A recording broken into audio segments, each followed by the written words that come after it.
एक आदमी 10-20 उसके भैंस गाय सब थी, खूब खान पान, चारपाई डाले आराम से बैठा था, नौकर चाकर दूध दूरे थे सब। भगवान शंकर और पार्वती जी ने दृष्टांत से समझाया गया है कि कहा कि चलो हम तुम्हें भक्त के दर्शन कराते हैं। पार्वती जी से कहा, तो उसके दरवाजे गए और कहा भैया 100 ग्राम दूध मिलेगा साधु वेश में, हमारे ठाकुर शालिग्राम जी उनका अभिषेक करना है। चल दिए सुबह से मांगने के लिए, दबका के भगा दिया। महादेव जी दूर हटे और कहा भगवान जितनी इसके पास संपत्ति है इससे 100 गुना इसको और दे दो। पार्वती जी को थोड़ा सा लगा सब अवघड़नाथ कहते हैं, इनको है भी अवघड़नाथ। उसने 100 ग्राम दूध नहीं दिया और इन्होंने वरदान दे दिया कि जितनी संपत्ति है उससे 100 गुना और बढ़ा दो, और कुछ नहीं बोले। गए तो एक नगर के किनारे गंगा जी के तट पर फूस की झोपड़ी में एक भगत रहते थे, उनकी माँ थी उसी में, और एक गाय थी जो 100-200 ग्राम ही दूध देती होगी। देखा संत वेश में उमा पार्वती जी को, आओ आओ बे, साष्टांग दंडवत की, चरण पखारे, कहा भगवान मुझ गरीब के पास तो गाय का दूध केवल है। भगवान श्री ने कहा पिया।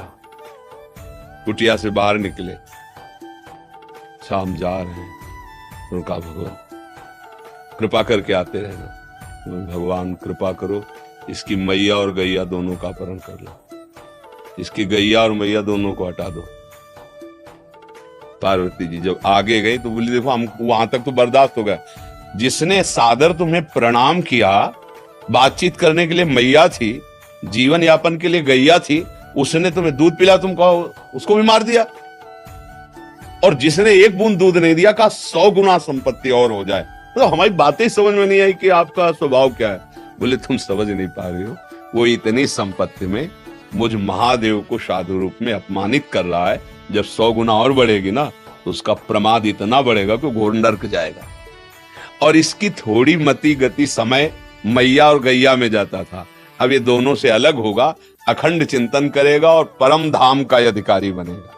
ये बात हम प्रभु से संपत्ति मांगते हैं, बालकपन के कारण जान नहीं पा रहे। जैसे वो हमें परिस्थिति दी है बिल्कुल हमारे योग्य है, मान लो मेरी बात, जैसी परिस्थिति दी है हमारे योग्य है। हमको क्या करना चाहिए, परिस्थिति का सदुपयोग करके भागवती की स्थिति प्राप्त करनी चाहिए। हम परिस्थिति सुधारने में पूरा जीवन लगा दें फिर भी नहीं सुधरेगी।